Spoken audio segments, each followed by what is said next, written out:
OMG, y'all, today is the day.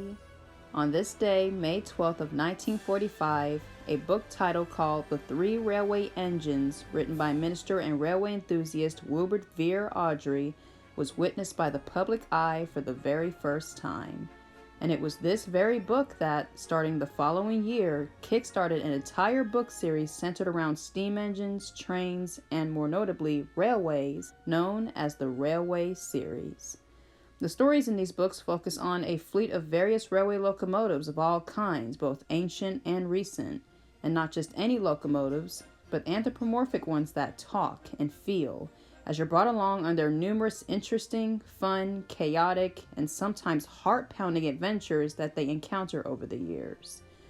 This most beloved long line of literature continued on from that faithful day in 1945 all the way until 1972, and was later revived in 1983, lasting up until the final ever book published in 2011. The Railway series formed so much a positive reception from many readers and people alike that, in 1984, it was the inspiration for a TV show adaptation under the name Thomas the Tank Engine and Friends by TV producer Britt Allcroft. And the show ran on for 24 seasons, receiving many changes during its run, including distribution swaps, new production teams, transitions to computer animation, and many reboots. However, none of these factors ever changed the fact that the show has always been spawned from this book collection and the many wonderful characters, especially Thomas himself, that became idolized because of it.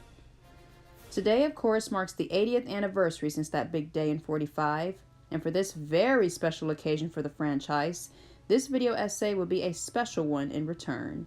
In this video, for the 80th, I'm going to go over what the Railway series has always represented and look deep into its impact on not only the show, but to anyone and everyone who has read and experienced the stories within it, and what's so remarkable about the importance of its presence. I'm also going to be looking into how it helped to make Thomas so huge and loved globally by so many fans of all ages, as well as why the Railway series itself remains a favorite in children's books after so many decades. So, let's dive in and glance into the history, embodiment, and overall significance of the amazing, iconic Railway series and how its great significance is so integral to the Thomas and Friends legacy. It all started in around 1942. World War II was going on, and somewhere in the town of Kings Norton in the borough of Birmingham, England, a young 2-year-old boy named Christopher Awdry was sick with measles. To entertain his son, Wilbert Awdry and his wife Margaret would tell him stories and nursery rhymes. The set of rhymes that stuck with Christopher the most were rhymes about steam engines. Awdry would draw pictures for these short stories, and in one picture there was a shed that had 3 engines, but one of them looked sad. Christopher asked why he looked that way, to which his father answered, because he had not been out for a long time. And further curiosity caused the child to ask what the engine's name was, and within maybe a millisecond, Awdry simply said, Edward. Margaret, his wife, encouraged him to publish these rhymes and stories as she thought they were written so well. And so, after joining publisher Edmund Ward and hiring illustrator William Middleton, the first of illustrators he would regret teaming with, May of 1945 saw the publication of his first book, The Three Railway Engines. And of course, we all know the story from there. The following year, another book about a little tank engine called Thomas the Tank Engine was released. And within each book, the number of people fascinated grew and grew. And before Awdry knew it, he was releasing a new book every year, creating more characters and writing way more complex stories for them. Those sweet, adoring nursery rhymes from those early days soon progressed into stories with plots and events that followed up on the lives of these engine characters on an island he created called Sodor. And as the stories continued on, the more and more mature and realistic they got. This all happened in the span of 17 years before the ever final book was published in 1972, with the last book titled Tramway Engines. Now let's go over the history of what made the Railway series so unique in the first place. In an interview around the late 80s or so, Awdry stated that the inspiration he got to make his locomotive characters feel alive in the way he made them was from a time in circa the 1910s or so, when Awdry himself was a boy. He lived near a railway, and at night in bed he would often hear the engine steaming, or in his case, straining up slopes, through the rhythm they made through their puffing. Sometimes the bigger engines pulling a train would get stuck on a slope, and the smaller engine further behind, the banker, had to help to push, and Audrey would listen to the steady beat of their wheeshing steam as they went up. To him, the rhythm sounded almost voice-like, as if it was a conversation the two engines were having. So, to the ears of the average listener, it sounded like chuff, chuff, chuff, chuff, chuff, chuff, like any other steam engine. But in the impressive, brilliant mind of little Audrey himself, it was like the engines were saying, I can't do it, I can't do it, I can't do it. And the banker would come up behind, oh yes you can, oh yes you can, oh yes you can. As you may have guessed, this was absolutely the inspiration for his story Edward and Gordon as the conversation the two engines had as they went up Gordon's Hill. And it was not only the inspiration for that, but most likely for how the engines communicated or talked entirely. When drawing the pictures for his son, Audrey drew faces on the engines out of fun, but he now found an even more fun way for how they could communicate with these said faces. Both of these notions working brilliantly together as the anthropomorphism of how these steam engines are alive and how they think and or act. And thus was how the living personalities of all of his locomotive characters was born. Now, when it comes to characters becoming appealing to the audience, it's very agreeable to say that Christopher was the first example of that. When looking at the sad Edward in his father's drawing while listening to the rhymes, Christopher stated that he liked Edward because he could relate to how sad he was for not being out of the shed, due to Christopher himself being sad because of his sickness not letting him go out. I like to sometimes think that Edward having this sudden amusement on Christopher is also what led Miss Margaret to want her husband to publish these stories as books so that many other children out there could feel the same way as her son did with these characters. And she made a fantastic choice, for as anyone can see now, not only Edward, but Thomas, James, Gordon, Henry, and a plethora of many other characters Audrey created each had that same appealing effect to lots of kids out there reading as Edward did with Christopher all those years ago. The engaging escapades, everyday events, and life journeys that these characters go through is what made that huge appeal grow even stronger, and eventually not just for the characters, but for the Sodor Railway world overall. More places were created, more personality aspects were introduced, and lore. So much more lore was unveiled about both the engines and the locations of the island that just got more interesting as the books went on. You can tell from all of this that Wilbert formed so much passion and effort for his creation, and part of that also has to do with the fact that the guy took a lot of inspiration from actual railways in real life. We already know about the whole trains going up the hill thing when he was younger, but several other experiences he encountered on other railways throughout his life further inspired more stories, books, and characters. From his involvement on the Talyllyn Railway in Wales, which boosted his ideas to create the Skarloey Railway and its engines, to him hearing about Stephanie's preservation on the Bluebell Railway and later writing Stephanie into one of his books, to him learning about the fate of steam engines and how they were being cut up, and wrote a badass, motivating story about one steam engine cheating the scrapper's torch and, with the help of another steam engine, made a daring, action-packed escape to the safe haven of Sodor. His genius imagination just kept on running, and the books just got better and more lovable until the very end. Even starting in the 80s when Christopher wrote his own batch of books, although the stories weren't as great as their predecessors, you can still tell that Christopher had that same passion for railways like his father and wanted to attempt to keep that good storytelling energy that his father created, forming his own new characters and stuff too. He did this up until 2011 when he published his final book, and a quite fitting year too, considering that year was his dad's 100th birthday and he made it a very special occasion. This entire book series has so many special qualities about it from beginning to end. And to think it all started on that one day in Birmingham via World War II era 1942, when an English minister cheered up his young sick son with a single short railway nursery rhyme. Now that we got the historical sum up of what makes the Railway series so great, let's now talk about the embodiment of what it stands for. First and foremost, the Railway series represents, locomotives and train railways throughout Britain. Before I go further, I want to talk a little bit more about the locomotives part. As I said in the previous section, the Railway series presented a very cool and unique way of the engines having actual life inside of them. The faces that were drawn on them from the very beginning and them having, mouths to speak with is a very neat metaphor of them having souls and feelings to express. Audrey, as well as a lot of train fans out there, Thomas fans included obviously, have the most popular belief that, even though it doesn't really look like it in the real world, a locomotive, no matter what kind they are, has a soul. And seeing how one of the embodiments of the railway series is locomotives, it does really good at personifying this as the locomotives having faces to share what emotions they feel and what they go through. For example, in the real world, if an engine is expressing a heavy emotion like excitement or anger, it'll wheeze a lot of steam in all directions. In the books, however, the engines having faces gives them an opportunity to make expressions or say what they feel, and a human will understand them way quicker than with an engine in the real world. This method is a fun way for the railway series to represent locomotives while at the same time centering around them. Another way is how they give the readers the impression that the hot air, steam, and smoke bellowing from these machines is how they're so full of life. The fireboxes and boilers blowing steam from their system, or in a diesel's case, oil burning and smoke spewing from the fans, is their way of breathing, if you will. In other words, where the soul really works. It's such a great way to represent locomotives artistically. Another thing that the railway series typifies is how it portrays itself so much as an overall love letter to not only locos, but trains and railways in general. Throughout the books, starting around with the 8 famous engines or so, the series gave numerous mentions and nods to various railways across the UK. Not to mention there are many moments where the engines show pride in their railway's heritage.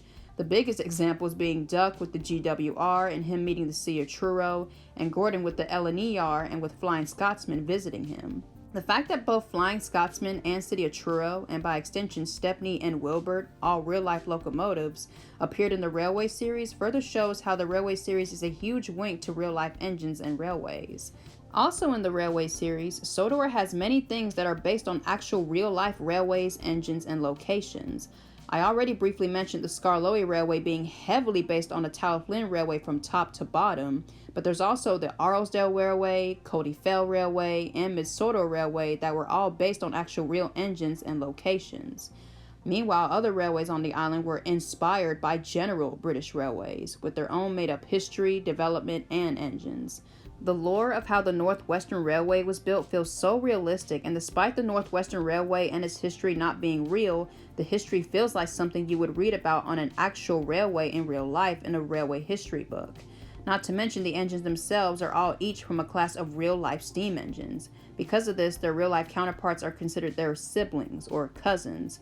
But of course, as we all know, all of Audrey's engines are fictional. But even though they're fictional and are not real engines like Stepney or Flying Scotsman, you can still tell that they are hugely influenced by real steam locomotives. And that further supports the railway series being a love letter to the railway world. With all of this, it's without a doubt that Audrey really put forth the effort to show and express how huge of a railway enthusiast and fan he was, and he pulled it off wonderfully to make his books an amorous letter to steam engines. If you were to read any of these books, you could immediately tell the author was very affectionate about railways and locomotives. So basically, if one were to look at this series of books and think they're just some simple train books that have little to do with actual railways, nah, they would be sadly mistaken, because the railway series, hence its name, is absolutely devoted, honoring, and dedicated to those said railways.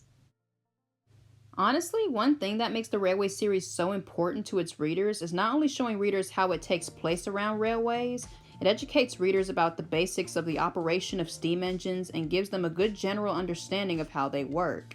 Sometimes it'll mention certain gadgets like the feed pipes, side rods, safety valves, valve gear, etc. There are other times where it explains directly to the readers about these functionings, like the air drawing into the firebox and how it blows ashes to the smoke box in Henry's sneeze, and how unlike tender engines, tank engines don't require turntables and can sometimes run return trains backwards in tenders and turntables. For brief moments, it explains certain auto gear like GWR auto coaches or Cody's auto brakes. Aside from that, it also constantly mentions common railway things like signals being controlled, point switching, different lamp codes for certain trains, emergency jobs like the breakdown train, etc. The railway series demonstrates a lot of good information about railway life and how everyday railways run, and they brilliantly make this kind of learning entertaining and fun for children by telling it through a nice storytelling perspective with great, colorful, well thought out characters and plot lines. This especially comes in handy for kids who aren't or weren't familiar with steam engine railways, and it's a big guarantee that once they're done reading a book, they have a bit better understanding on rail and steam operation. I think another reason for the Railway series' importance on its readers is how effective it is on its audience. It's no doubt that the stories are beyond amusing to anyone that reads them, but that amusement is what sticks with readers even as they grow older. As the stories went on through the years, they got more not only captivating but more mature, and the readers still followed along with them and read them as they aged because the story material was starting to be told at a more evolved level. So, now the stories were more appealing to adult readers as well as kid readers. This especially started to become the case with the later books. Compare the quality of an earlier story like in, for say, Tank Engine Thomas Again, to a later story in the book Oliver the Western Engine. You'll definitely see what I mean. It veered away from that simplicity of its narrative and began to feel more real and serious. It started touching on more harsh, grittier elements like the scrapping of steam as a discrete emphasis on death and the cruel, evil dictations that happen in the world. At this point, the Railway series was aware of who its audience was and knew it was appropriate to take this different route in its narrative. It's as if the Railway series was growing with its audience. Many of the characters had arcs that started when the readers were younger, and as their journey progressed through the books and the characters grew, so did the readers. For example, Gordon's character was a young hotshot when kids started reading, but around the time they reached the book Enterprising Engines, they, along with Gordon, were growing into or becoming around adult age. It realistically flows with the passage of time beautifully. I think that's the main reason why it had so many fans because of this. And so once these grown-up fans had their own children, they could reread these books to their own kids.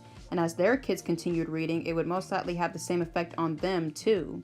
The Railway series never dumbed itself down, nor did it ever decrease itself to the lowest common denominator. The stories got more stronger throughout their tenure, and eventually became something that both young readers and older readers could latch onto. To sum it up, from the giant amount of love and respect it showed for real engines and railways, the occasional knowledge on rail operation, to the deep, positive attraction it has on aging readers, the Railway series has so many superb factors about it that makes it enjoyable for everyone. And it's from all these wonderful things I went over about it that makes it so iconically phenomenal.